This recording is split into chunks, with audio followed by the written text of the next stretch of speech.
Thanks for visiting my channel. Today I'm going to go over the G chord and the many options that are available, and the fact that the traditional G chord as you're taught on YouTube and all over the place is a correct G chord, but it's not the most efficient or the best form to use in many situations and many circumstances, because the G chord can be played in many ways. This fingering may not be the best to use in many situations.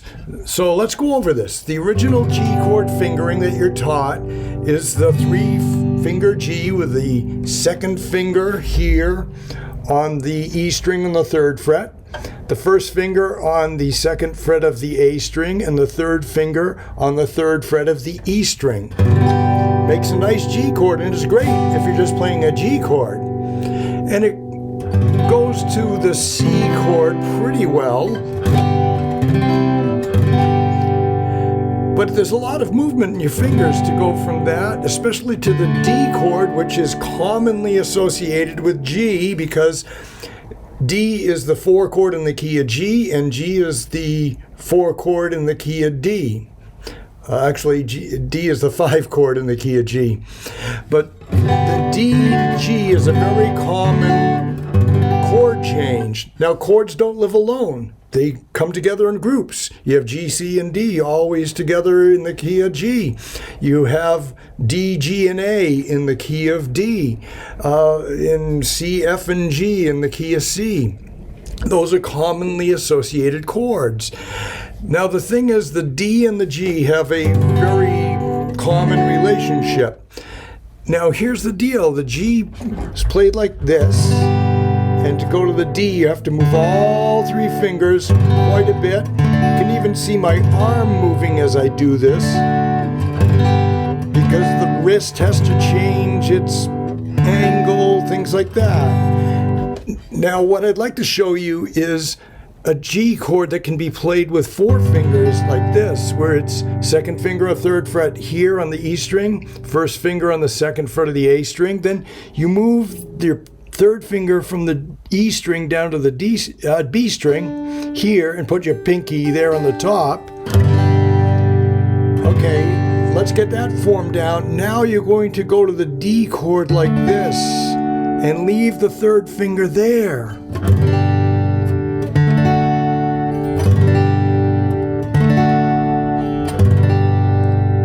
Now that really helps a lot, because it's much more efficient to go from D, G to D to G to D, instead of,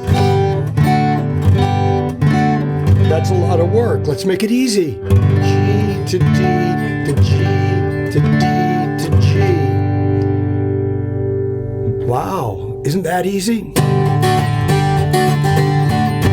You can't do that this quickly in this form. It's not going to work. This form works better. Now, the opening thing I played for you had me playing the G chord in, I think, 3 different ways, maybe 4, because you can also do a G chord like this and mute the A string, like if you're C, G, C, D, G, D, G, like that. C, G, C. But if you need to do it quickly, you don't need to play this G chord if you want to go from C to G quickly, because you're not going to make it on time playing the full G chord. That's what you need to learn on guitar, is how to cheat and win at it. You don't have to play this form all the time, nor should you, because it's going to hold you back. It's going to make things difficult to play. And I'm not here to teach you how to make it more difficult to play. I'm here to teach you how to make it more easy to play and quicker to play between chords, because chords come in groups. G to C to E minor to D can be played like that, instead of, you don't have to do all that work to play these chords. I know that's what they teach you, is this is the G chord, this is the C chord, this is the E minor chord, this is the D, but you have a G here and add 9 here, E minor 7th, D. Much easier. So I hope you get something out of this lesson.